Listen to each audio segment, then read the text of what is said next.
ಲಾಲ್ ಮುಂದೆ sir Karoshi madam ರೀ ಮತ್ತು ಎಲ್ಲರೂ ಕೂಡ ಸುಮಾರು ಒಂದು 10-14 ಜನ ಕೂಡಿಕೊಂಡು ಸರ್ ಪ್ರೊಫೆಸರ್ ಚಂದ್ರಶೇಖರ್ ಅವರು ಎಲ್ಲರೂ ಕೂಡಿಕೊಂಡು ಹೋಗುವಾಗ ಸರ್ ಮಹಾಂತರ ಅವರ ಒಂದು ಇಚ್ಛೆ ಅಂತಂದರೆ ಮತ್ತೊಂದು ಪ್ರೇಕ್ಷಣೀಯ ಸ್ಥಳ ಆದರೆ ಕೆಲವೊಂದು ಐತಿಹಾಸಿಕ ಸ್ಥಳ ಅದ ರೀ ಮುಂದೆ ನಿಸರ್ಗರಮಣೀಯ ಒಂದು ಸ್ಥಳ ಅದ ಸರ್.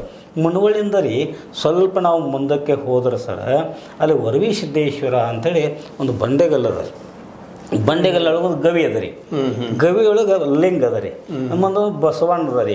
ಮತ್ತು ಅಲ್ಲಿ ಹೋಗ್ಬೇಕಾದ್ರೆ ಸರಳ ರಸ್ತೆ ಇಲ್ಲ, ಕಲ್ಲುಗಳೆಲ್ಲ ಅದ ರೀ. ಆ ಕಲ್ಲುಗಳಲ್ಲಿ ನಡೆದು ಹೋಗ್ತಾರ ಸರ್ ಜಾರಿ ಬೀಳುವಂಥ ಒಂದು ಸಂದರ್ಭನೂ ಇದಾವೆ ರೀ. ಅಂಥದ್ರಲ್ಲಿ ನಮ್ಮ ಹಂತಸೇನ ರೀ ಅವ್ರು ಇಷ್ಟು ಪ್ರೀತಿಯಿಂದ ತಾವು ನೋಡಿದ್ದನ್ನು ಮತ್ತೊಬ್ಬರಿಗೆ ತೋರಿಸಬೇಕು ಅನ್ನೋಂಥ ಹಂಬಲ ರೀ ನಮ್ಮ ಯಾರು ತಮಾಷೆ ಅವ್ರದ್ದು. ಕರ್ಕೊಂಡು ಹೋಗಿ ಭಾಳ ಪ್ರೀತಿಯಿಂದ ತೋರಿಸಿ ಸರ್ ಅಲ್ಲಿ ಇದನ್ನು ನೋಡಿದ ಈಗ ಮಳೆ ಇಲ್ಲ ರೀ, ಆದರೂ ಅದು ನಿರಂತರವಾಗಿ ನೀರು ಸುರಿತಾ ಇದೆ ರೀ. ಅಂಥ ಒಂದು ಪರಿಸರದೊಳಗೆ ನಮ್ಮೆಲ್ಲರೂ ಸರ್ ವಯಸ್ಸಾದವ್ರು ನಮ್ಮ ಸರ್ ಶಕುಂತಲಕ್ಕ ದಂಡಿಯವ್ರದ್ದು ಎಲ್ಲ ರೀ ಎಲ್ಲರೂ ಬಂದು ನೋಡಿ ವೀಕ್ಷಣೆ ಮಾಡಿದ್ರು ಸರ್. ನಿಜವಾಗಿ ಮಹಾಂತೇಶನವರಿಗೆ ನಾವು ಧನ್ಯವಾದ ಅರ್ಪಣೆ ಮಾಡಿದ್ರಿ. ಜೊತೆಗೆ ಸರ್ ಅವ್ರ ಪರಿಸರ ಪ್ರೇಮ ಹೆಂಗಿತ್ತಂದ್ರೆ ರೀ ಅವ್ರ ಸ್ನೇಹಿತರು ಅಲ್ಲೊಬ್ಬರು ಒಂದು ಇದು ಮಾಡಿದ್ದಾರೆ ಸರ್, ನಮ್ಮ ರೈತಾಪಿ ವರ್ಗ ಮಾಡ್ತಕ್ಕಂಥ ತೋಟಗಾರಿಕೆಗಳನ್ನು ಮಾಡಿರಿ, ಬೇರೆ ಬೇರೆ ಹಣ್ಣುಗಳನ್ನು ಬೆಳೆದಾರೆ ರೀ, ಬೆಳೆಗಳನ್ನು ಬೆಳೆದಾರೆ. ಅವರಲ್ಲಿ ತಮ್ಮ ಇದಕ್ಕೆ ಕರ್ಕೊಂಡು ಹೋಗ್ರಿ, ಎಲ್ಲರಿಗೂ ಒಂದು ಆತಿಥ್ಯವನ್ನು ನೀಡಿ ಸರ್ ಎಲ್ಲರಿಗೂ ಉಪಹಾರವನ್ನು ಮಾಡಿದಾರೆ ರೀ.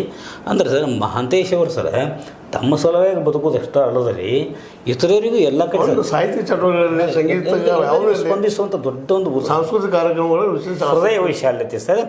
ಅವರ ನೇತೃತ್ವದೊಳಗೆ ಸರ್ ನಾವು ಮುಂದೆ ಸಲ ಶಿರಸಂಗಿ ದೇವಸ್ಥಾನ ಹೋಗಿ ಸರ್, ಶಿರಸಂಗಿ ಕಾಳಮ್ಮ ದೇವಸ್ಥಾನ ಬಹಳ ಒಂದು ಪ್ರಸಿದ್ಧ ಸರ್. ಅಲ್ಲಿ ಒಂದು ಇದನ್ನು ನೋಡ್ಕೋಬೇಕು ಸರ್, ಅಲ್ಲಿ ಜನನೂ ಸಹಿತ ಗ್ರಾಮೀಣ ಜನತೆ ಸರ್ ಪ್ರಸಾದ ಮಾಡಿಕೊಂಡು ಹೋಗ್ರಿ ಅನ್ನೋಂತ ಇದ್ರಿ. ಯಾಕಂದ್ರೆ ಸರ್ ಅದು ನಿಮಗೆಲ್ಲ ಗೊತ್ತಿದೆ ಸರ್, ವಿಶೇಷ ಶಿರಸಂಗಿ ದೊಡ್ಡ ಪ್ರಸಿದ್ಧ ಲಿಂಗರಾಜ ಶಿರಸಂಗಿ ಲಿಂಗರಾಜರ ಒಂದು ದೊಡ್ಡ ದಾನವನ್ನು ಮಾಡಿದ ನಿಜಕ್ಕೂ ಸರ್